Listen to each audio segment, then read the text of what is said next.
Habari gani mpenzi mtazamaji wa chaneli yetu ya SUA SD Media. Ni wakati mwingine tena nakukaribisha katika kipindi chetu cha Bobea Andikoni.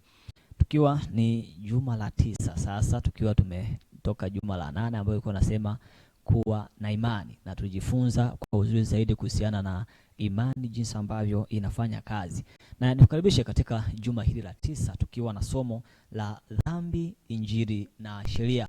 Nikukaribisha sana wewe ambaye unazidi kutufuatilia, uwe karibu nasi kujifunza pamoja nasi katika masomo haya. Na juma la wiki hii tutakuwa na fungu elekezi, na tutakuwa ni sura karibia 3, sura ya 5 ya Mathayo, sura ya 6 mpaka sura ya 7. Nikukaribisha endelee kujifunza na kuifuatilia kwa uzuri ili upate kuelewa. Tunapokuwa tunaanza sasa, ni mkaribishe Mwalimu Jackson atupatie ombi kisha tuendelee. Mwalimu Jackson, karibu kwa ombi. Tuombe.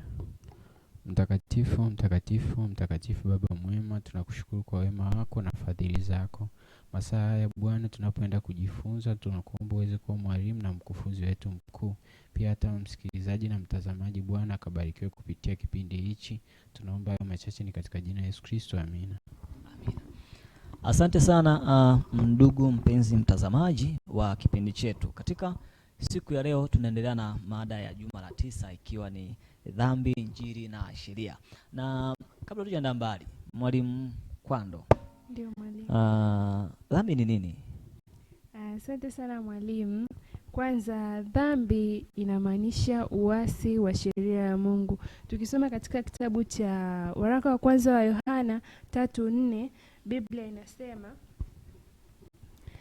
kila atendaye dhambi afanya uasi, kwa kuwa dhambi ni uasi. Kwa dhambi ni uasi wa sheria ya Mungu. Asante. Asante sana. Dhambi ni uasi wa sheria. Kwa hiyo unapokuwa unatenda dhambi, ujue kwamba unaenda kinyume na sheria. Na Mwalimu Monica, injili ni nini? Asante mwalimu. Injili ni uwezo wa Mungu uletao wokovu. Tukisema katika kitabu cha Warumi 1:16, Biblia inasema, kwa maana sionei haya injili, kwa sababu ni uwezo wa Mungu uletao wokovu kwa kila aminiye, kwa Myahudi kwanza na Myunani pia. Asante sana. Naam. Kwamba injili ni uweza wa Mungu unaoleta wokovu. Na anasema sio tu kwamba wokovu kwa watu ambao naniliu, na anasema kwamba ni kwa Wayahudi, lakini pia na kwa watu wengine pia inaleta wokovu. Sasa kama dhambi alafu kuna injili, Mwalimu Jackson, tumepata maana ya dhambi, tumepata maana ya injili. Sheria ni nini? Sheria ya Mungu ni mwongozo ambao umetolewa na Mungu, na kupitia huo mwongozo unaweza kudhihirisha tabia ya Mungu, kwa sababu sheria ndiyo tabia ya Mungu. Asante sana. Sheria ndiyo tabia ya Mungu. Mungu mwenyewe anajidhihirisha kupitia sheria yake kwa kutufunulia tabia yake mwenyewe. Na wakati mwingi sana tumekuwa tukipambana. Kuna mapambano yetu sisi binafsi ya nafsi zetu, lakini pia kunayo mapambano ambayo ni makali zaidi. Mwalimu Jonia, kuna mapambano ambayo tunao mapambano makali zaidi. Na sasa kwa nini unafikiria, na ni kwa nini mapambano yetu na dhambi ni makali zaidi? Mapambano yetu na dhambi ni makali zaidi kwa sababu ya athari za dhambi.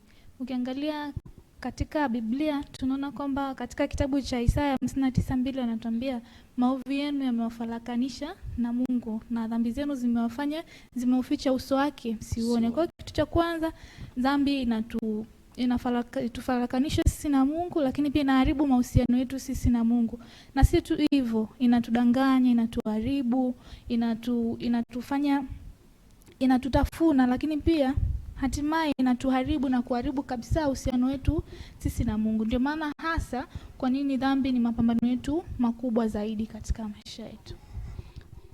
Asante sana kwamba dhambi inatutenga na Mungu, na ndio maana tunatakiwa kuwa na mapambano makali. Mapambano yetu yanakuwa ni makali zaidi. Tuna mapambano mengi ambayo tunayo, lakini mapambano ya dhambi ni makali zaidi, ni kwa sababu ni mapambano ambayo yanatufanya tunajitenga mbali na upendo wa Mungu, lakini pia yanatudanganya. Maana Biblia pia inasema kwamba sasa kama tutadanganya, maana yake hapa dhambi anaingia shetani sasa. Ndio. Maana shetani ya Biblia inasema kwamba shetani ni baba wa uongo. Kwa hiyo kumbe shetani ndiye ambaye yuko nyuma ya pazia ya yote haya. Kumbuka katika lesoni ya robo hii tunashughulika na kukua katika uhusiano na Mungu. Tumegundua pia njia mojawapo ambayo inatutenga mbali na Mungu ni dhambi, inatutenga katika uhusiano na Mungu. Sasa katika yote hayo Mungu mara zote licha kwamba kuna dhambi ametamani na ndio kusudio lake kuu la kuwa pamoja nasi. Mwalimu Kwando, Ndio mwalimu. Mungu siku zote yeye anataka kuwa karibu nasi, lakini sisi ni wenye dhambi. Sasa anajidhihirisha vipi kwetu sisi ambao ni wenye dhambi? Asante sana mwalimu. Ni kweli kwamba sisi wanadamu mara nyingi huwa tunakosea. Tunakosea kwa kuwaza kwetu, kunena kwetu, na pia tunapokuwa tukitenda dhambi, uhusiano wetu na Mungu unakuwa upo mdogo sana, na wakati mwingine uhusiano na Mungu wetu unakuwa haupo kabisa, kwa sababu tunakuwa hatuna muda wa kuongea na Mungu wetu.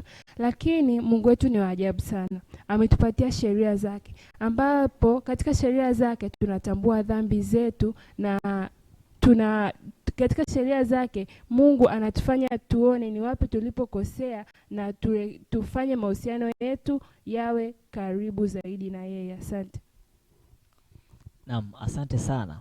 Kumbuka katika ukisoma katika Mathayo kuanzia 5, 6 na 7 utaona ni mahubiri ambayo Yesu alikuwa anafanya katika mlima. Na mahubiri haya yalikuwa yanakusudia, Yesu alikusudia kuwasaidia hawa watu kutambua jinsi ambavyo dhambi na uhitaji wao ambao wanahitaji kwa ajili ya kuweza kumfahamu Kristo. Kwa hiyo Yesu alitumia sheria kwa njia ya kushangaza, maana Wayahudi wao walikuwa na tabia fulani ambayo hakika ni kwamba iliwafanya wakati mwingine Mwalimu Monica, iliwafanya wakati mwingine wajione kwamba wao wanastahili sana. Sawa Sasa kama Wayahudi na Mafarisayo walikuwa na sheria ya nje. Ndio.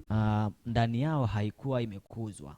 Ndio. Sasa sisi leo hii tunaweza tukafanya nini ili tusiingie kwenye mtego wa Wayahudi ambao wao walikuwa na ile kaida ya kujionyesha kwamba wanashika sheria kwa nje lakini haikukuzwa ndani yao. Sisi tunaweza kufanya nini kukuza sheria ya Mungu? Asante mwalimu kwa swali zuri. Yesu alikuja kutufundisha. Nampenda huyu Yesu kwa sababu yeye aliweka yote bayana. Tukiangalia Mafarisayo walikuwa wana imani zao, yani walikuwa na umaridadi wa kuzishika sheria, lakini katika mioyo yao sheria haikuwepo kabisa. Lakini huyu Yesu alikuja akatufundisha. Kusema katika kitabu cha Mathayo 5:22, Biblia inasema, bali mimi naambieni kila mwanea ndugu yake hasira imempasa hukumu, na mtu akimfilea ndugu yake inampasa baraza la mtu, akimwapiza itampasa jehanamu ya moto. Yesu anakuja kutufundisha sheria na jinsi hukumu na jinsi sheria inavyotakiwa kuwa, kwamba sio kuzishika zile amri za Mungu na kuzikariri, lakini Mungu alitaka watu wawe na upendo wa moyoni, kwamba unapokuwa hata ukimwonea ndugu yako hasira tayari umeshakwisha kutenda dhambi, na hiyo ni dhambi ni kubwa tu, ni sawa na yule mtu aliyefanyaje, aliyezini. Kwa hiyo Mungu hapa anatufundisha kwamba ni lazima watu wote tuwe na nini, tuwe na upendo. Lakini Mungu hajaacha tena katika hiyo Mathayo 5:28, Yesu anaelekeza anasema, lakini nawaambia kila mtu amtazamaye mwanamke kwa kumtamani amekwisha kuzini naye moyoni mwake. Mafarisayo walijua tu labda kwamba zile amri za Mungu ambazo zimeandikwa pale kwa kuzishika kwa maridadi zinahakikishia haki na utauwa, lakini sivyo. Pengine moyoni mwao walitamani wake wa jirani zao kwa tamaa zao. Hivyo iliwafelisha kufanyaje, kukosa kigezo cha kufanyaje, cha kupata wokovu. Kwa hivyo anatuonyesha kwamba sio kwamba waling'oa lile jicho na kulitupa, hapana. Yesu anatuonyesha madhara ya dhambi ilivyo mbaya, lakini anatuita sasa kwamba lazima tuwe waasisi wa upendo, lakini pia tuishi neema ya Mungu na kumtegemea na kumuomba aweze kuturejesha. Lakini pia katika Mathayo 6 fungu la 2 Biblia inasema, basi wewe utoapo zaka usipige panda mbele yako kama wanafiki wafanyao katika masinagogi njiani, ili watukuzwe na watu. Yesu anawafundisha tena tunaweza kukuza sheria, sio kwamba kwa kutoa zaka, lakini kwa kujionyesha. Kiache kitu ulichokifanya kiwe na manufaa mbele za nani? Za Mungu, na Mungu atukuke kupitia wewe. Yaani sio kuambia watu, lakini Mungu anauona moyo wako na unyenyekevu wako mbele zake, kwa sababu umekubali kumtolea. Lakini katika kitabu cha Mathayo 7 fungu la 1 Biblia inasema, msihukumu msije mkahukumia nini kwa ninyi. Mafarisayo walihukumu wengine kwa sababu pengine waliona hawashiki sheria vizuri, lakini Yesu anataka umwachie mwenyewe kuhukumu, kwa sababu hiyo sio kazi yako. Ndivyo tunavyoweza kukuza sheria, kwa kuwa watu wenye upendo, wanyenyekevu, lakini pia tusihukumu wengine na kumwachia Mungu ambaye yeye ndiye mhukumu na aliyeanzisha na atayatimiliza. Amen. Asante sana kwamba tuwe wanyenyekevu.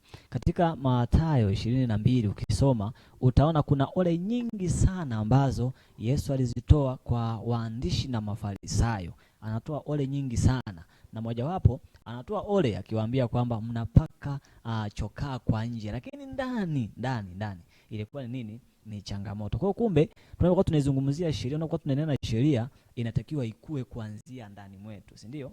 Kwa sababu sheria ni inazilisha tabia ya Mungu, na kama tabia ya Mungu ni upendo, si ndio? Kwa hiyo maana yake takiwa tuonyeshe upendo huo sisi kwetu. Lakini pia unyenyekevu, si ndio? Unyenyekevu. Asante sana mwalimu Monica, kwamba kuweza kuikuza sheria ya Mungu lazima tuonyeshe unyenyekevu, lakini pia usiwe na hasira za ajabu ambazo zinakufanya uwe na kizuizi katika kuona na kuweka mahusiano yako na Mungu vizuri. Sasa sheria hii ambayo tunaizungumzia kwamba Mungu anajihusisha kwetu kupitia sheria, ambayo ndo tabia ya Mungu kama Mwalimu Jackson alivyosema.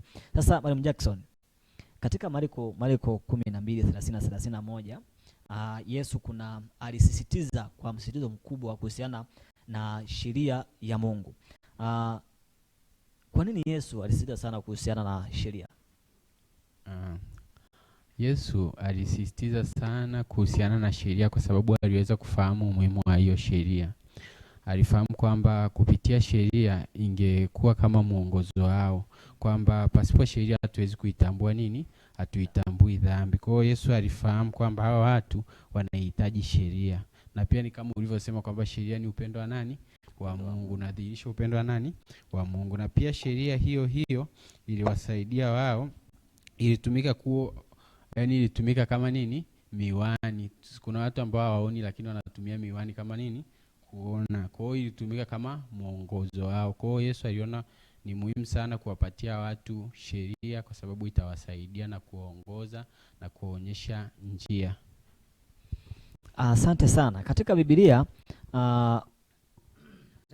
Biblia inazungumzia kuhusiana na sheria, lakini pia inazungumzia, nasema kwamba nisingetambua dhambi kama sheria isingefanyaje, isingelikuwa imesema kwamba kitu hicho ni nini? Ni dhambi. Ni katika Warumi. Kusoma katika Warumi utakutana na habari kama hizo. Lakini pia sheria inatia kama ni tuseme ni kinga ambayo inalinda mahusiano yetu pamoja na Mungu. Vile ambavyo wewe unaweka bodyguard ya kulinde wewe na usalama wako, Mungu ameweka sheria ziwe kinga kutukinga sisi tusiende nje na wigo ambao yeye ameuweka. Sasa kama sheria ni kioo, Mwalimu Jonia, sheria ni kioo, lakini pia ni kinga. Lakini cha ajabu ni kwamba sheria Biblia inasema kwamba haituhesabii haki. Lakini pia haitusamehi. Sasa kama haifanyi vitu ambavyo ni vya msingi kabisa na haituokoi, kama ni vitu vya msingi haifanyi, sasa sheria ni ya nini? Asante. Sheria ni nzuri kwa sababu ni kweli sheria haitusamei wala haitukoi. Kinachofanya ni kuhukumu peke yake. Lakini uzuri wa sheria ni kwamba inatuonyesha kwa nini tunahitaji kusamehewa. Kwa nini tunahitaji kuhesabiwa haki. Kwa nini tunahitaji upatanisho. Na kwa sababu hiyo tunakuja kugundua kwamba sheria iliwekwa ndio, lakini Yesu alikuja kufanya kila ambacho sheria haiwezi kufanya, ambayo ni upatanisho pamoja na kusamehe, lakini pia kuhesabiwa haki. Na ndio maana hatuhesabiwi haki kwa sababu tumeitii sheria, lakini tunahesabiwa haki kwa sababu ya haki ya Kristo ambaye alikufa msalabani. Lakini pia katika kitabu cha Warumi 2:12 inajaribu kutueleza jinsi gani. Warumi 2:12 nasema,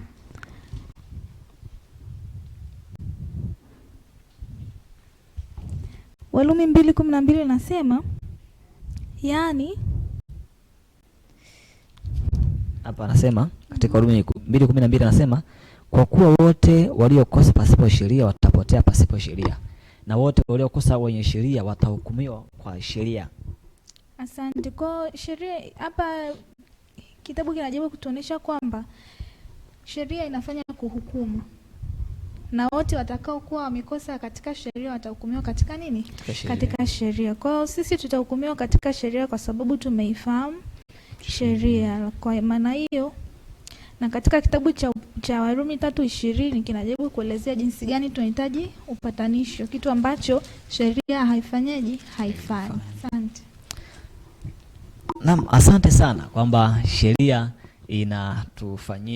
inatuongoza katika kupata upatanisho, lakini pia sheria inatuhukumu kwa sababu ndio ambayo inatuonyesha, kwa sababu amesema ni kioo, ndio ambayo inatuonyesha, ndio macho ambayo yanatuonyesha kwamba hapa ulienda ulifanya hivi, kwa hiyo unatakiwa ufanye hivi. Kwa hiyo kumbe sheria itatuhukumu, si ndio? Asante sana Mwalimu Jonia kwamba sheria inatuhukumu, haitusamei ndio, ila inatuongoza kutoka kwamba bwana, hapa ulipofikia umefanya dhambi, unahitaji kupata msamaha. Kwa hiyo tunaenda kwa mtu ambaye kwa yule ambaye anatupatia msamaha, ambaye ni nani? Ni Yesu Kristo. Na hapa sasa ndipo unakuja kupata kwamba injili, unapata dhambi, sheria, injili. Hapa ndipo mwanzo tunafanyaje? Tunaziona, si ndio? Dhambi, na kwa kusema hivyo maana yake kwamba sheria ilianza. Dhambi hivyo ingia, maana yake ni kwamba tulienda kinyume na nini? Na sheria. Alafu kwa sababu tulienda kinyume na sheria, ikaja injili ambayo ni neema ya Kristo. Ikafanyaje?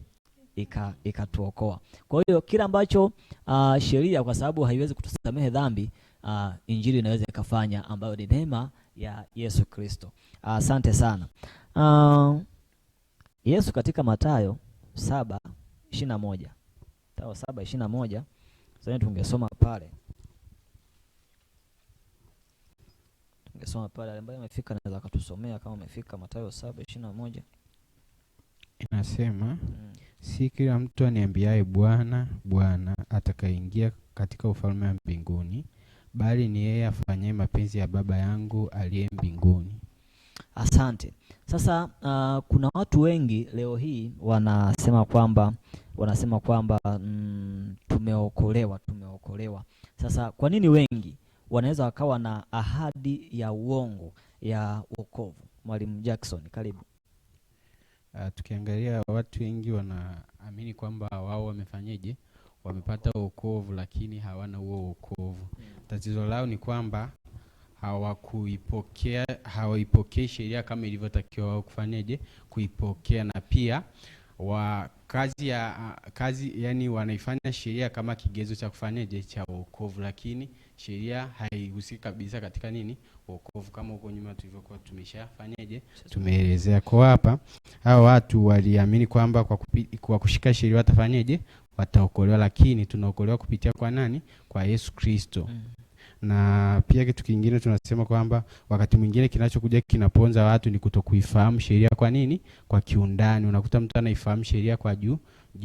Unakuta kama walivyoelezea hapa na mwalimu kwamba mtu anatoa sadaka. Nadhani kwamba Mungu alivyosema kutoa sadaka unaitoa tu ili watu wakuone. Kwa unakuta wakati mwingine unaweza utoe sadaka kweli umefanyaje? Umetoa, lakini haijakubalika mbele za Mungu kwa sababu umetoa kwa ajili ya manini? Kuonesha watu kwamba na wewe umefanyaje? Umetoa. Kwa sheria ya Mungu unatakiwa ujifunze na uifahamu kwa nini? Kwa kiundani zaidi. Lakini pia mwalimu, wanakuwa wanajihakikishia kwamba wana wokovu, wanasema kwamba tumeokoka kwa sababu wanakuwa hawaelewi maana halisi ya nini?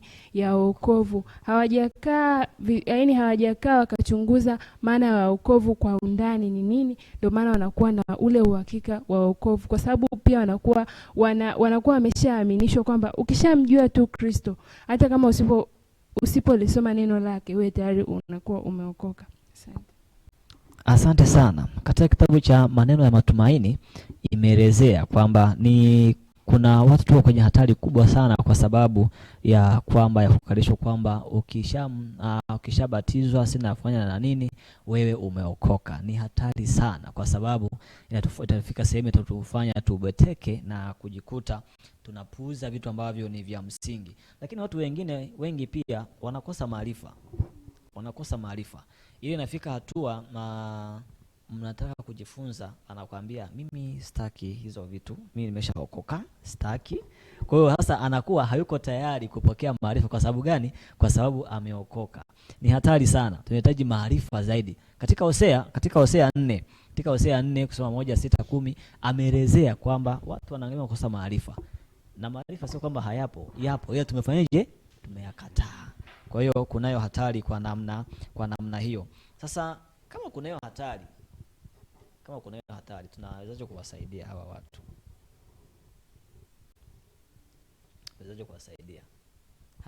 Ili kuepuka uhakika bandia wa wokovu?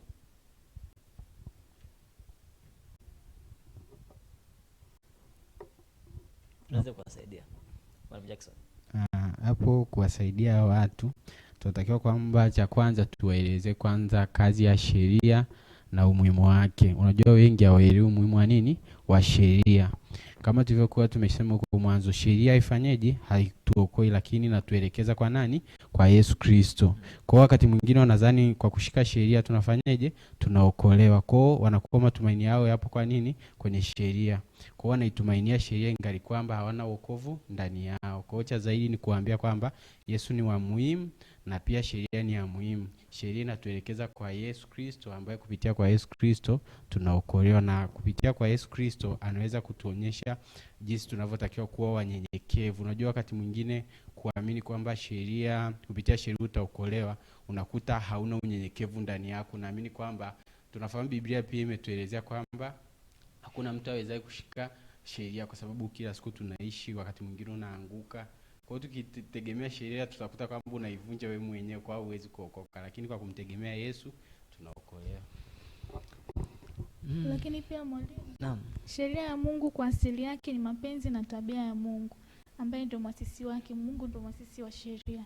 Kwa hivyo tukitambua kwamba Mungu ni mwasisi wa sheria na Mungu mwenyewe ni upendo, tunajifunza kwamba katika sheria za Mungu mbili ambayo ni kumpenda Mungu na kupenda ni mahusiano kati yetu sisi, inatukumbusha kwamba kama ambavyo tumekwisha kusema kwamba sheria ya Mungu inatulinda sisi, mahusiano yetu sisi na Mungu, lakini pia mahusiano yetu sisi na wanadamu wenzetu. Kwa hivyo ni moja kati ya umuhimu ambao sheria unatupatia katika maisha yetu.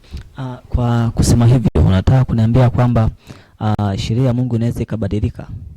Hapana, sheria ya Mungu kwa asili yake haibadiliki. Kwa ni tabia ya Mungu ile ile haibadiliki. Na katika kitabu cha Isaya 42:21 inatuambia kwamba Mungu alikuja kuitukuza sheria na kuiazimisha na si kuifanyaje? Kuibadilisha. Lakini pia katika kitabu cha Mathayo 5:17 na 18 anasema msizani kwamba nalikuja kuitangua torati, lakini na msizani kwamba nalikuja kuitangua torati hata mpaka mbingu na nchi zitakapoondoka, yodi moja wala nukta moja ya torati haitaondoka. Kwa hivyo sheria ya Mungu haibadiliki, na hata Yesu kufa msalabani sio kwamba ndio sababu ya kubadilisha sheria. Hakuja kutangua torati, bali kufanyaje? Kuitimiliza. Na hata mbingu na nchi zitakapoondoka, hata yodi moja ya sheria, hakuna hata kimoja ambacho kitabadilika katika sheria yake. Pia kingine cha kuongezea hapo, Yesu mwenyewe alikuja kuitimiliza nini? Sheria. Tulikuwa tumeanguka dhambini, kupitia sheria tulikuwa kwamba tufanyeje?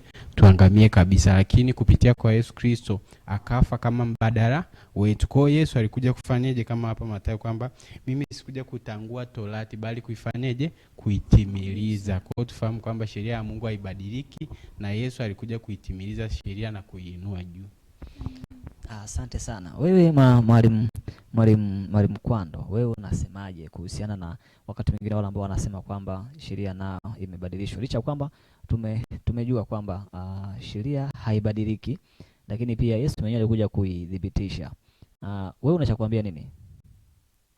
Kwa cha kuambia ni kwamba kwa hilo dai lao kwamba sheria Yesu Kristo kwamba alifuta sheria, kuna maana gani sasa ya kwamba Kristo alikuja kufa kwa ajili ya wadhambi? Maana tunajua dhambi kwa sababu sheria ipo. Tukivunja sheria ya Mungu tunasema dhambi ni uasi wa sheria ya Mungu. Inamaanisha kama Kristo mwenyewe kama wanavyodai kwamba Kristo alifuta sheria, sasa kama alikuwa ashafuta sheria, kwa nini sasa aje afe kwa ajili ya wadhambi? Inamaanisha hilo wazo lao sio kweli.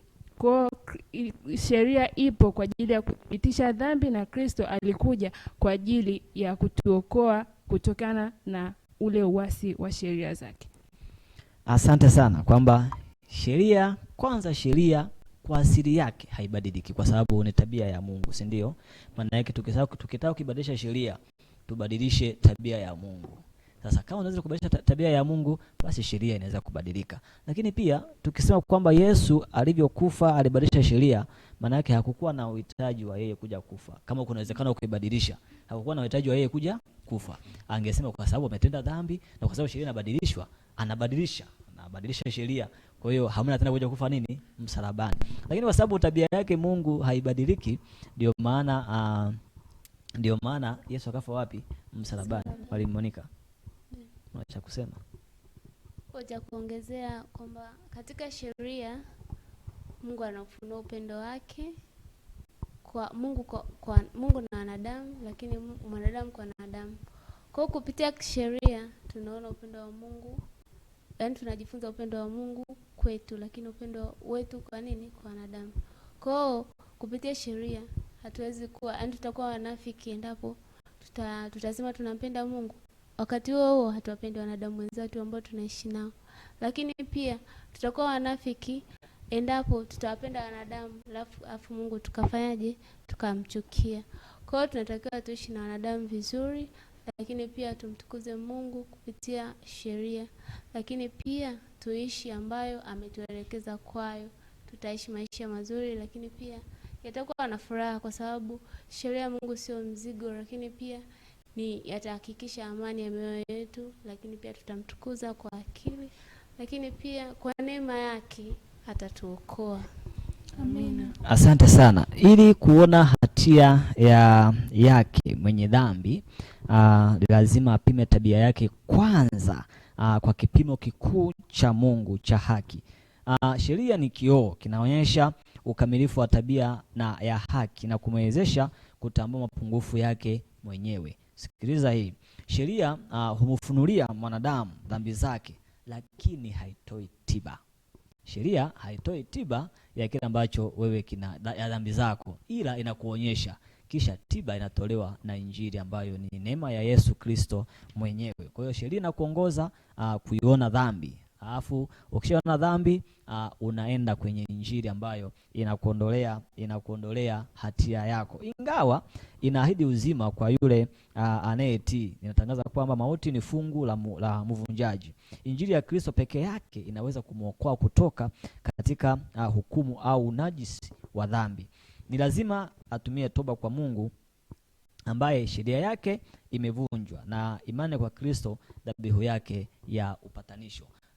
ni kushukuru tukiwa tumefikia mwisho kabisa, ni kushukuru kwa wewe ambaye umeendelea kuwa pamoja nasi katika mjadala huu wa lesson na Bobea Andikoni. Ubarikiwe sana, endelea kupatana pamoja nasi. Pata changamoto ya swali lolote, unakaribishwa, tutaweza kulijibu na kukupatia majibu ambayo yanatoka kwa namna ya imeandikwa. Zingatia haya mambo muhimu ambayo unatakiwa uzingatie. Maisha yetu yameathiriwa na dhambi ambayo hututenga na Mungu, lakini pia sheria ya Mungu ni kioo kizuri cha tabia yake ya upendo. Inaonyesha dhambi zetu na uhitaji wetu wa Mwokozi. Na mwisho kabisa, zingatia, sheria haiwezi kutibu dhambi zetu. Ni Yesu pekee anayeweza kutuokoa. Bwana kubariki sana unapokuwa unajifunza dhambi, injili na sheria. Uhakikishe kwamba dhambi ambazo unazitenda ujue ni uasi wa sheria. Sheria itakuja kutoa hukumu kwa kila ambacho tunakitenda. Sheria haibadiliki na wala haitabadilika, kwa sababu ndiyo tabia ya Mungu mwenyewe. Nikushukuru sana, nikukaribishe tena kwa vipindi vingine ambavyo vinaendelea. Endelea kubarikiwa pamoja pia na mahubiri ambayo yanaendelea kurushwa katika channel yetu ya SUA SD Media. Karibia uendelee kubarikiwa, na nikutakia wakati mwema katika wakati huu na ujifunzaji mwema katika juma hili. Natakia wote wakati mwema, Mungu awabariki. Na wakati tunamaliza, nimkaribishe mwalimu Monica atupatie ombi la kuhitimisha. Mwalimu, karibu. Tuombe. Tunakushukuru wewe Mungu mtakatifu, Mungu aliyeziumba mbingu na nchi, Mungu anayestahili sifa, heshima na utukufu, jina lako lihimidiwe. Asante Bwana kwa sababu tumejifunza sheria, injili na dhambi. Mungu wetu, tunakuomba utusaidie sisi katika maisha yetu ambayo tumejifunza, yakatubadilisha, lakini pia yakawabadilisha pia watazamaji. Endelea kwa pamoja na sisi. Saidia wote, akawabariki wote ambao watafuatilia chaneli hii, lakini Mungu wangu kaguse maisha ya kila mmoja mmoja. Asante kwa sababu tunaamini umekwisha kutenda, kwa jina la Yesu. Amina. Amina.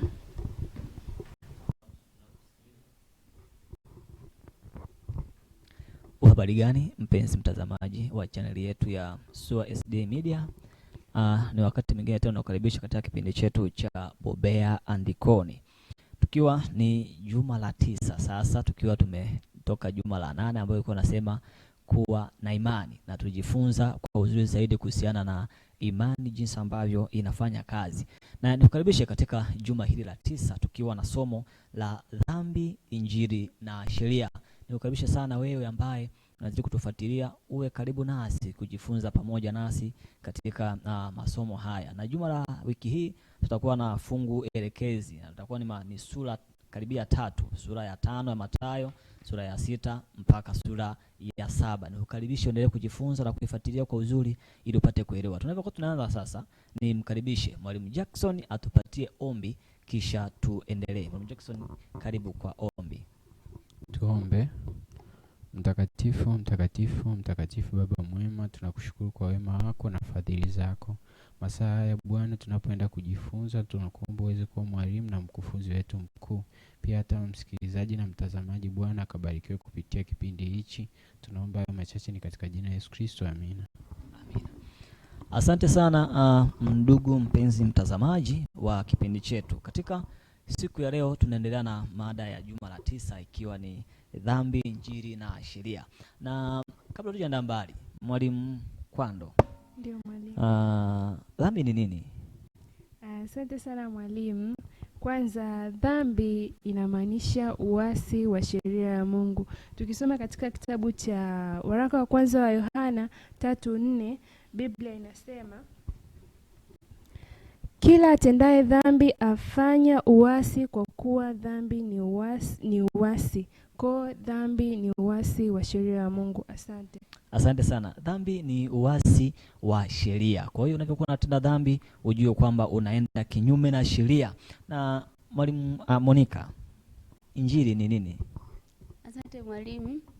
Injili ni uwezo wa Mungu uletao wokovu. Tukisoma katika kitabu cha Warumi 1:16, Biblia inasema, kwa maana sionei haya Injili, kwa sababu ni uwezo wa Mungu uletao wokovu kwa kila aminie, kwa Myahudi kwanza na Myunani pia. Asante sana. Naam. Kwamba injili ni uweza wa Mungu unaoleta wokovu. Na anasema sio tu kwamba wokovu kwa watu ambao naniliu, na anasema kwamba ni kwa Wayahudi, lakini pia na kwa watu wengine pia inaleta wokovu. Sasa kama dhambi alafu kuna injili, Mwalimu Jackson, tumepata maana ya dhambi, tumepata maana ya injili. Sheria ni nini? Sheria ya Mungu ni mwongozo ambao umetolewa na Mungu, na kupitia huo mwongozo unaweza kudhihirisha tabia ya Mungu, kwa sababu sheria ndiyo tabia ya Mungu. Asante sana. Sheria ndiyo tabia ya Mungu. Mungu mwenyewe anajidhihirisha kupitia sheria yake kwa kutufunulia tabia yake mwenyewe. Na wakati mwingi sana tumekuwa tukipambana. Kuna mapambano yetu sisi binafsi ya nafsi zetu, lakini pia kunayo mapambano ambayo ni makali zaidi. Mwalimu Jonia, kuna mapambano ambayo tunao mapambano makali zaidi. Na sasa kwa nini unafikiria, na ni kwa nini mapambano yetu na dhambi ni makali zaidi? Mapambano yetu na dhambi ni makali zaidi kwa sababu ya athari za dhambi.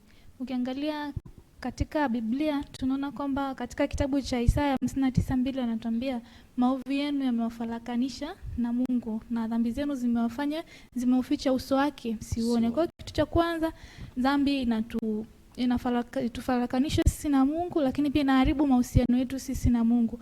Na si tu hivyo, inatudanganya, inatuharibu, inatutafuna, lakini pia hatimaye inatuharibu na kuharibu kabisa uhusiano wetu sisi na Mungu. Ndio maana hasa kwa nini dhambi ni mapambano yetu makubwa zaidi katika maisha yetu. Asante sana kwamba dhambi inatutenga na Mungu, na ndio maana tunatakiwa kuwa na mapambano makali. Mapambano yetu yanakuwa ni makali zaidi. Tuna mapambano mengi ambayo tunayo, lakini mapambano ya dhambi ni makali zaidi, ni kwa sababu ni mapambano ambayo yanatufanya tunajitenga mbali na upendo wa Mungu, lakini pia yanatudanganya. Maana Biblia pia inasema kwamba sasa kama anatudanganya, maana yake hapa dhambi anaingia shetani sasa. Maana shetani, ya Biblia inasema kwamba shetani ni baba wa uongo.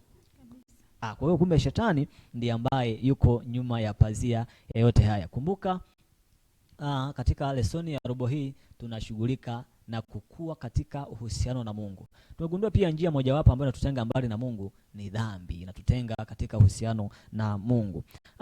Sasa katika yote hayo, Mungu mara zote katika kwamba kuna dhambi ametamani, na ndiyo kusudio lake kuu la kuwa pamoja nasi. Mwalimu Kwando, Mungu siku zote anataka kuwa karibu nasi, lakini sisi ni wenye dhambi. Sasa anajidhihirisha vipi kwetu sisi ambao ni wenye dhambi? Asante sana mwalimu. Ni kweli kwamba sisi wanadamu mara nyingi huwa tunakosea kwa kuwaza kwetu, kunena kwetu, na pia tunapokuwa tukitenda dhambi, uhusiano wetu na Mungu unakuwa upo mdogo sana, na wakati mwingine uhusiano na Mungu wetu unakuwa haupo kabisa, kwa sababu tunakuwa hatuna muda wa kuongea na Mungu wetu. Lakini Mungu wetu ni wa ajabu sana. Ametupatia sheria zake, ambapo katika sheria zake tunatambua dhambi zetu, na katika sheria zake Mungu anatufanya tuone ni wapi tulipokosea, na tufanye mahusiano yetu yawe karibu zaidi na yeye. Asante. Naam, asante sana. Kumbuka katika ukisoma katika Mathayo ukianzia 5, 6 na 7 utaona ni mahubiri ambayo Yesu alikuwa anayafanya katika mlima. Na mahubiri haya yalikuwa yanakusudia, Yesu alikusudia kuwasaidia hawa watu kutambua jinsi ambavyo dhambi na uhitaji wao ambao wanahitaji kwa ajili ya kuweza kumfahamu Kristo. Kwa hiyo Yesu alitumia sheria kwa njia ya kushangaza, maana Wayahudi wao walikuwa na tabia fulani ambayo hakika ni kwamba iliwafanya wakati mwingine Mwalimu Monica, iliwafanya wakati mwingine wajione kwamba wao wanastahili sana. Sawa Sasa kama Wayahudi na Mafarisayo walikuwa na sheria ya nje. Ndio. Ndani yao haikuwa imekuzwa. Ndio. Sasa sisi leo hii tunaweza tukafanya nini ili tusiingie kwenye mtego wa Wayahudi ambao wao walikuwa na ile kaida ya kujionyesha kwamba wanashika sheria kwa nje, lakini haikukuzwa ndani yao. Sisi tunaweza kufanya nini kukuza sheria ya Mungu? Asante mwalimu kwa swali zuri. Yesu alikuja kutufundisha. Nampenda huyu Yesu kwa sababu yeye aliweka yote bayana. Tukiangalia Mafarisayo walikuwa wana imani zao, yani walikuwa na umaridadi wa kuzishika sheria, lakini katika mioyo yao sheria haikuwepo kabisa. Lakini huyu Yesu alikuja akatufundisha. Kusema katika kitabu cha Mathayo 5:22, Biblia inasema, bali mimi naambieni kila mwonaye ndugu yake hasira imempasa hukumu, na mtu akimfilea ndugu yake inampasa baraza la mtu, akimwapiza itampasa jehanamu ya moto. Yesu anakuja kutufundisha sheria na jinsi hukumu na jinsi sheria inavyotakiwa kuwa, kwamba sio kuzishika zile amri za Mungu na kuzikariri, lakini Mungu alitaka watu wawe na upendo wa moyoni, kwamba unapokuwa hata ukimwonea ndugu yako hasira tayari umeshakwisha kutenda dhambi, na hiyo ni dhambi ni kubwa tu, ni sawa na yule mtu aliyefanyaje, aliyezini. Kwa hiyo Mungu hapa anatufundisha kwamba ni lazima watu wote tuwe na nini, tuwe na upendo. Lakini Mungu hajaacha tena katika hiyo hiyo Mathayo 5:28, Yesu anaelekeza anasema, lakini nawaambia kila mtu amtazamaye mwanamke kwa kumtamani amekwisha kuzini naye moyoni mwake. Mafarisayo walijua tu labda kwamba zile amri za Mungu ambazo zimeandikwa pale kwa kuzishika kwa maridadi zinahakikishia haki na utauwa, lakini sivyo.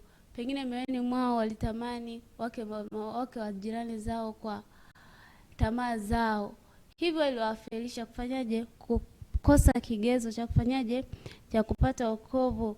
Kwa hiyo anatuonyesha kwamba sio kwamba waling'oa lile jicho na kulitupa, hapana. Yesu anatuonyesha madhara ya dhambi ilivyo mbaya, lakini anatuita sasa kwamba lazima tuwe waasisi wa upendo, lakini pia tuishi neema ya Mungu na kumtegemea na kumuomba aweze kuturejesha. Lakini pia katika Mathayo 6:2 Biblia inasema, basi wewe utoapo zaka usipige panda mbele yako kama wanafiki wafanyao katika masinagogi njiani, ili watukuzwe na watu. Yesu anawafundisha tena tunaweza kukuza sheria sio kwamba kwa kutoa zaka, lakini kwa kujionyesha. Kiache kitu ulichokifanya kiwe na manufaa mbele za nani?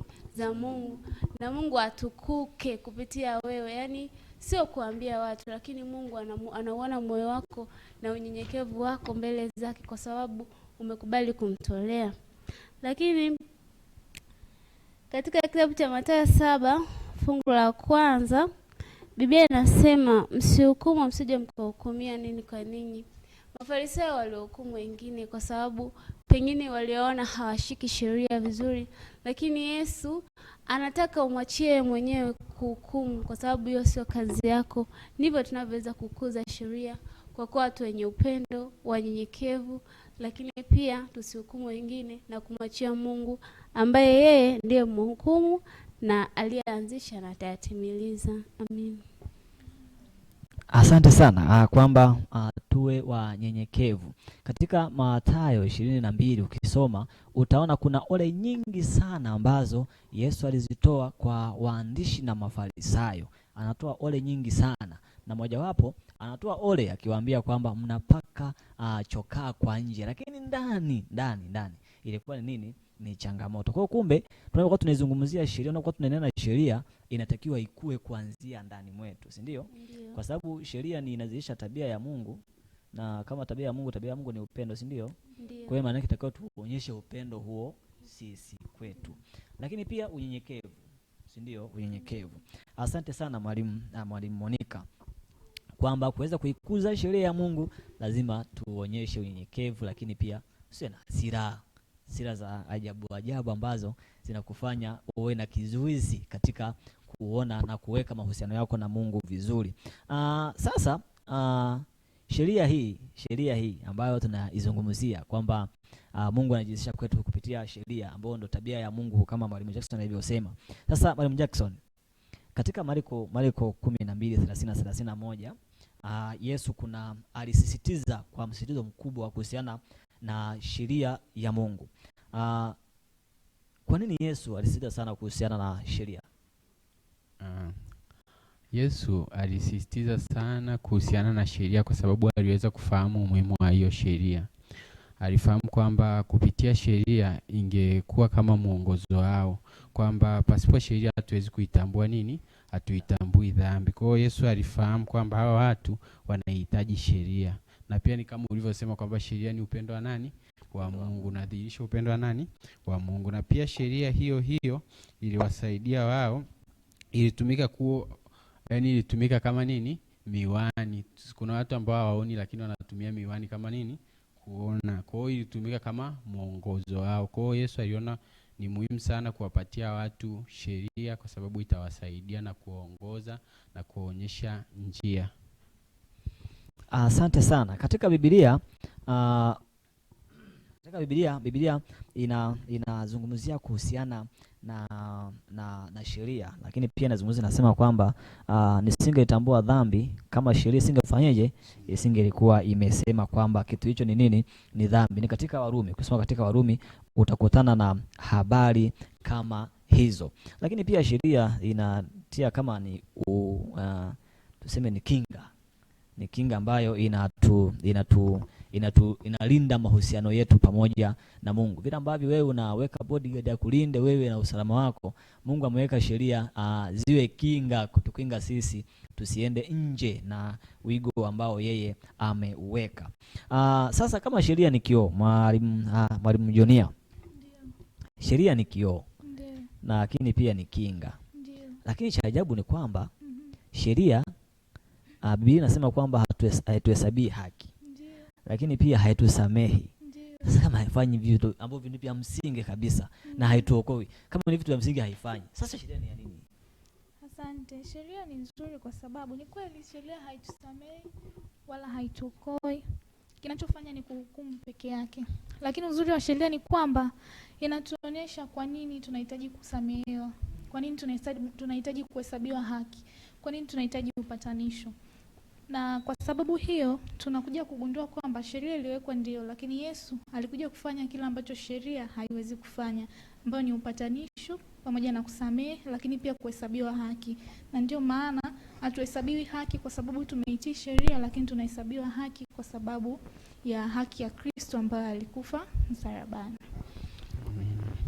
Lakini pia katika kitabu cha Warumi 2:12 inajaribu kutueleza jinsi gani. Warumi 2:12 nasema,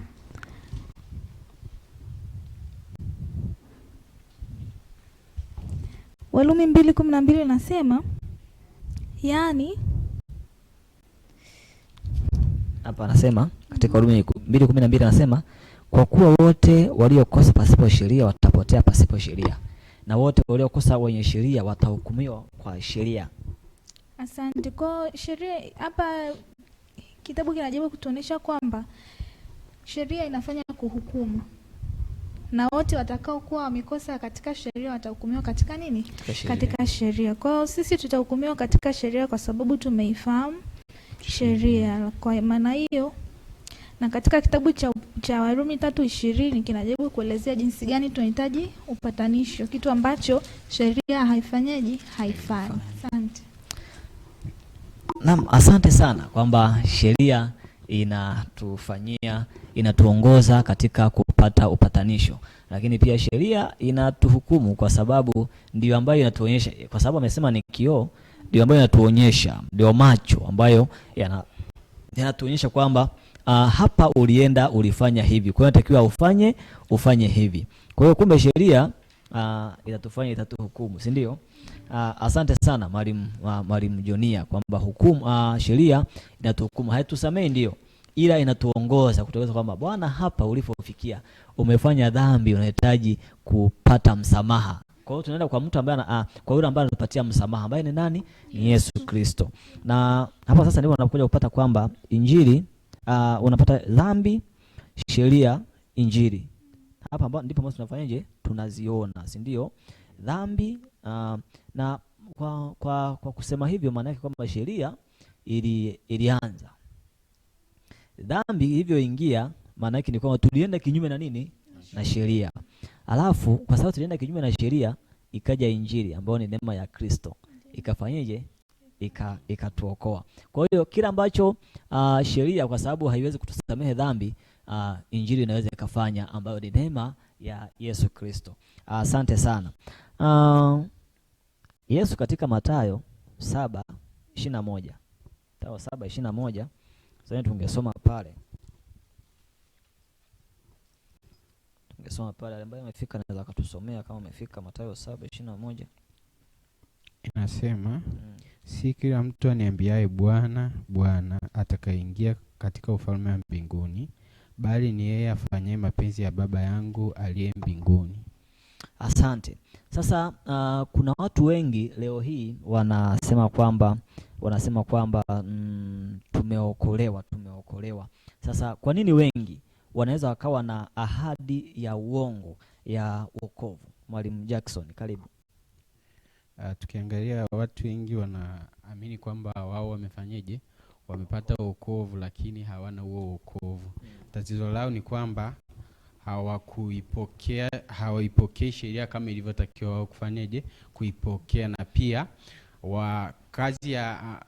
yani wanaifanya sheria kama kigezo cha kufanyaje, cha wokovu, lakini sheria haihusiki kabisa katika nini, wokovu, kama huko nyuma tulivyokuwa tumeshafanyaje, tumeelezea. Kwa hapa hao watu waliamini kwamba kwa kushika sheria watafanyaje, wataokolewa, lakini tunaokolewa kupitia kwa nani? Kwa Yesu Kristo. Na pia kitu kingine tunasema kwamba wakati mwingine kinachokuja kinaponza watu ni kutokuifahamu sheria. Kwa nini? Kwa kiundani. Unakuta mtu anaifahamu sheria kwa juu. Unakuta kama walivyoelezea hapa na mwalimu kwamba mtu anatoa sadaka. Nadhani kwamba Mungu alivyosema kutoa sadaka unaitoa tu ili watu wakuone. Kwa hiyo unakuta wakati mwingine unaweza utoe sadaka kweli umefanyaje? Umetoa, lakini haijakubalika mbele za Mungu kwa sababu umetoa kwa ajili ya manini? Kuonesha watu kwamba na wewe umefanyaje? Umetoa. Kwa sheria ya Mungu unatakiwa ujifunze na uifahamu kwa nini? Kwa kiundani zaidi. Lakini pia mwalimu, wanakuwa wanajihakikishia kwamba wana wokovu, wanasema kwamba tumeokoka kwa sababu wanakuwa hawaelewi maana halisi ya nini, ya wokovu. Hawajakaa wakachunguza maana ya wokovu kwa undani ni nini, ndio maana wanakuwa na ule uhakika wa wokovu, kwa sababu pia wanakuwa wameshaaminishwa kwamba ukishamjua tu Kristo, hata kama usipolisoma neno lake, wewe tayari unakuwa umeokoka. Asante sana. Katika kitabu cha Maneno ya Matumaini imeelezea kwamba kuna watu tuko kwenye hatari kubwa sana kwa sababu ya kukalishwa kwamba ukishabatizwa sina kufanya na nini, wewe umeokoka. Ni hatari sana kwa sababu itafika sehemu itatufanya tubeteke na kujikuta tunapuuza vitu ambavyo ni vya msingi. Lakini watu wengi pia wanakosa maarifa. Ile inafika hatua na mnataka kujifunza, anakuambia mimi sitaki hizo vitu, mimi nimeshaokoka, sitaki. Kwa hiyo sasa anakuwa hayuko tayari kupokea maarifa. Kwa sababu gani? Kwa sababu ameokoka. Ni hatari sana. Tunahitaji maarifa zaidi. Katika Hosea 4 kusoma 1:6-10 ameelezea kwamba watu wanaangalia kukosa maarifa. Na maarifa sio kwamba yapo, ila tumefanyaje? Tumeyakataa. Kwa hiyo kunayo hatari kwa namna hiyo. Sasa kama kunayo hatari tunawezaje kuwasaidia hawa watu?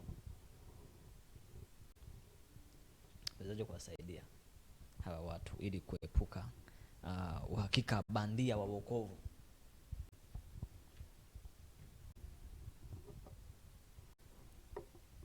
Tunaweza kuwasaidia Mwalimu Jackson? Hapo kuwasaidia watu tunatakiwa kwamba cha kwanza tuwaeleze kwanza kazi ya sheria na umuhimu wake. Unajua wengi hawaelewi umuhimu wa nini, wa sheria. Kama tulivyokuwa tumesema kwa mwanzo, sheria haifanyeje? Haituokoi, lakini natuelekeza kwa nani? kwa Yesu Kristo. Kwa wakati mwingine wanadhani kwa kushika sheria tunafanyaje? Tunaokolewa. Kwa wanakuwa matumaini yao yapo kwa nini? Kwenye sheria. Kwa wanaitumainia sheria ingali kwamba hawana wokovu ndani yao. Kwa cha zaidi ni kuambia kwamba Yesu ni wa muhimu na pia sheria ni ya muhimu. Sheria inatuelekeza kwa Yesu Kristo, ambaye kupitia kwa Yesu Kristo tunaokolewa, na kupitia kwa Yesu Kristo anaweza kutuonyesha jinsi tunavyotakiwa kuwa wanyenyekevu. Unajua wakati mwingine kuamini kwamba sheria, kupitia sheria utaokolewa, unakuta hauna unyenyekevu ndani yako. Naamini kwamba tunafahamu Biblia pia imetuelezea kwamba hakuna mtu awezaye kushika sheria, kwa sababu kila siku tunaishi, wakati mwingine unaanguka. Kwa hiyo tukitegemea sheria tutakuta kwamba unaivunja wewe mwenyewe, kwa hiyo huwezi kuokoka, lakini kwa kumtegemea Yesu tunaokolewa. Lakini pia mwalimu, Naam. sheria ya Mungu kwa asili yake ni mapenzi na tabia ya Mungu, ambaye ndio mwasisi wake. Mungu ndio mwasisi wa sheria. Kwa hivyo tukitambua kwamba Mungu ni mwasisi wa sheria na Mungu mwenyewe ni upendo, tunajifunza kwamba katika sheria za Mungu mbili ambayo ni kumpenda Mungu na kupenda ni mahusiano kati yetu sisi, inatukumbusha kwamba kama ambavyo tumekwisha kusema kwamba sheria ya Mungu inatulinda na inatulinda sisi, mahusiano yetu sisi na Mungu, lakini pia mahusiano yetu sisi na wanadamu wenzetu. Kwa hivyo ni moja kati ya umuhimu ambao sheria unatupatia katika maisha yetu. Kwa kusema hivyo unataka kuniambia kwamba sheria ya Mungu inaweza ikabadilika? Hapana, sheria ya Mungu kwa asili yake haibadiliki. Kwa ni tabia ya Mungu ile ile haibadiliki. Na katika kitabu cha Isaya 42:21 inatuambia kwamba Mungu alikuja kuitukuza sheria na kuiazimisha na si kuifanyaje? Kuibadilisha. Lakini pia katika kitabu cha Mathayo 5:17 na 18 anasema msizani kwamba nalikuja kuitangua torati, lakini na msizani kwamba nalikuja kuitangua torati hata mpaka mbingu na nchi zitakapoondoka, yodi moja wala nukta moja ya torati haitaondoka. Kwa hivyo sheria ya Mungu haibadiliki. Na hata Yesu kufa msalabani sio kwamba ndio sababu ya kubadilisha sheria. Hakuja kutangua torati bali kufanyaje? Kuitimiliza. Na hata mbingu na nchi zitakapoondoka, hata yodi moja ya sheria, hakuna hata kimoja ambacho kitabadilika katika sheria yake. Pia kingine cha kuongezea hapo, Yesu mwenyewe alikuja kuitimiliza nini? Sheria. Tulikuwa tumeanguka dhambini, kupitia sheria tulikuwa kwamba tufanyeje? Tuangamie kabisa, lakini kupitia kwa Yesu Kristo akafa kama mbadala wetu. Kwa hiyo Yesu alikuja kufanyeje? Kama hapa Mathayo kwamba mimi sikuja kutangua torati bali kuifanyeje? Kuitimiliza. Kwa hiyo tufahamu kwamba sheria ya Mungu haibadiliki na Yesu alikuja kuitimiliza sheria na kuiinua juu. Asante sana. Wewe mwalimu Kwando, wewe unasemaje kuhusiana na wakati mwingine wale ambao wanasema kwamba sheria nao imebadilishwa, licha kwamba tumejua kwamba sheria haibadiliki, lakini pia Yesu mwenyewe alikuja kuidhibitisha. Wewe unachokuambia nini? Cha kuambia ni kwamba kwa hilo dai lao kwamba sheria Yesu Kristo kwamba alifuta sheria, kuna maana gani sasa ya kwamba Kristo alikuja kufa kwa ajili ya wadhambi? Maana tunajua dhambi kwa sababu sheria ipo. Tukivunja sheria ya Mungu tunasema dhambi ni uasi wa sheria ya Mungu. Inamaanisha kama Kristo mwenyewe kama wanavyodai kwamba Kristo alifuta sheria, sasa kama alikuwa ashafuta sheria, kwa nini sasa aje afe kwa ajili ya wadhambi? Inamaanisha hilo wazo lao sio kweli. Kwa sheria ipo kwa ajili ya kuthibitisha dhambi, na Kristo alikuja kwa ajili ya kutuokoa kutokana na ule uasi wa sheria zake. Asante sana kwamba sheria kwa asili yake haibadiliki kwa sababu ni tabia ya Mungu, si ndio? Maana yake tukitaka kubadilisha sheria tubadilishe tabia ya Mungu. Sasa kama unaweza kubadilisha tabia ya Mungu, basi sheria inaweza kubadilika. Lakini pia tukisema kwamba Yesu alivyokufa alibadilisha sheria, maana yake hakukuwa na uhitaji wa yeye kuja kufa. Kama kuna uwezekano kuibadilisha, hakukuwa na uhitaji wa yeye kuja kufa. Angesema kwa sababu ametenda dhambi na kwa sababu sheria inabadilishwa, anabadilisha sheria. Kwa hiyo hamna tena kuja kufa nini? Msalabani. Lakini kwa sababu tabia yake Mungu haibadiliki, ndio maana Yesu akafa wapi? Msalabani. Mwalimu Monica, unaacha kusema? Cha kuongezea kwamba katika sheria Mungu anafunua upendo wake kwa Mungu na wanadamu, lakini mwanadamu kwa wanadamu. Kwa hiyo kupitia sheria tunaona upendo wa Mungu, yaani tunajifunza upendo wa Mungu kwetu, lakini upendo wetu kwa nini? Kwa wanadamu. Kwa hiyo kupitia sheria hatuwezi kuwa, yaani tutakuwa wanafiki endapo tutasema tunampenda Mungu, wakati huo hatuwapendi wanadamu wenzetu ambao tunaishi nao. Lakini pia tutakuwa wanafiki endapo tutawapenda wanadamu alafu Mungu tukafanyaje? Tukamchukia. Kwa hiyo tunatakiwa tuishi na wanadamu vizuri, lakini pia tumtukuze Mungu kupitia sheria, lakini pia tuishi ambayo ametuelekeza kwayo. Tutaishi maisha mazuri, lakini pia yatakuwa na furaha, kwa sababu sheria ya Mungu sio mzigo, lakini pia yatahakikisha amani ya mioyo yetu, lakini pia tutamtukuza kwa akili, lakini pia kwa neema yake atatuokoa. Amina. Asante sana. Ili kuona hatia yake mwenye dhambi, lazima apime tabia yake kwanza, kwa kipimo kikuu cha Mungu cha haki. Sheria ni kioo kinaonyesha ukamilifu wa tabia na ya haki na kumwezesha kutambua mapungufu yake mwenyewe. Sikiliza hii. Sheria humfunulia mwanadamu dhambi zake, lakini haitoi tiba. Sheria haitoi tiba ya kile ambacho wewe ya dhambi zako, ila inakuonyesha, kisha tiba inatolewa na Injili ambayo ni neema ya Yesu Kristo mwenyewe. Kwa hiyo sheria inakuongoza kuiona dhambi. Alafu ukishaona dhambi, unaenda kwenye Injili ambayo inakuondolea hatia yako. Ingawa inaahidi uzima kwa yule anayetii, inatangaza kwamba mauti ni fungu la mvunjaji. Injili ya Kristo peke yake inaweza kumwokoa kutoka katika hukumu au unajisi wa dhambi. Ni lazima atumie toba kwa Mungu ambaye sheria yake imevunjwa, na imani kwa Kristo, dhabihu yake ya upatanisho. Ni kushukuru tukiwa tumefikia mwisho kabisa. Ni kushukuru kwa wewe ambaye umeendelea kuwa pamoja nasi katika mjadala huu wa lesson na Bobea Andikoni. Ubarikiwe sana, endelea kupatana pamoja nasi. Pata changamoto ya swali lolote, unakaribishwa, tutaweza kulijibu na kukupatia majibu ambayo yanatoka kwa namna ya imeandikwa. Zingatia haya mambo muhimu ambayo unatakiwa uzingatie. Maisha yetu yameathiriwa na dhambi ambayo hututenga na Mungu, lakini pia sheria ya Mungu ni kioo kizuri cha tabia yake ya upendo. Inaonyesha dhambi zetu na uhitaji wetu wa Mwokozi. Na mwisho kabisa, zingatia, sheria haiwezi kutibu dhambi zetu. Ni Yesu pekee anayeweza kutuokoa.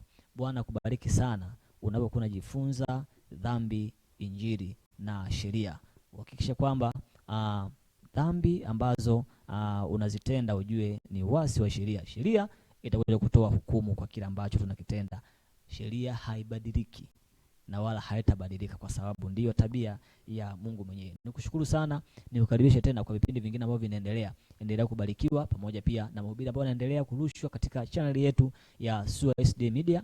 Karibia uendelee kubarikiwa, na nikutakia wakati mwema katika wakati huu na ujifunzaji mwema katika juma hili. Natakia wote wakati mwema. Mungu awabariki. Na wakati tunamaliza, nimkaribishe mwalimu Monica atupatie ombi la kuhitimisha. Mwalimu, karibu. Tuombe. Tunakushukuru wewe Mungu mtakatifu, Mungu aliyeziumba mbingu na nchi, Mungu anayestahili sifa, heshima na utukufu. Jina lako lihimidiwe. Asante Bwana kwa sababu tumejifunza sheria, Injili na dhambi. Mungu wetu, tunakuomba utusaidie sisi katika maisha yetu ambayo tumejifunza, yakatubadilisha, lakini pia yakawabadilisha pia watazamaji. Endelea kwa pamoja na sisi. Saidia wote, akawabariki wote ambao watafuatilia chaneli hii, lakini Mungu wangu kaguse maisha ya kila mmoja mmoja.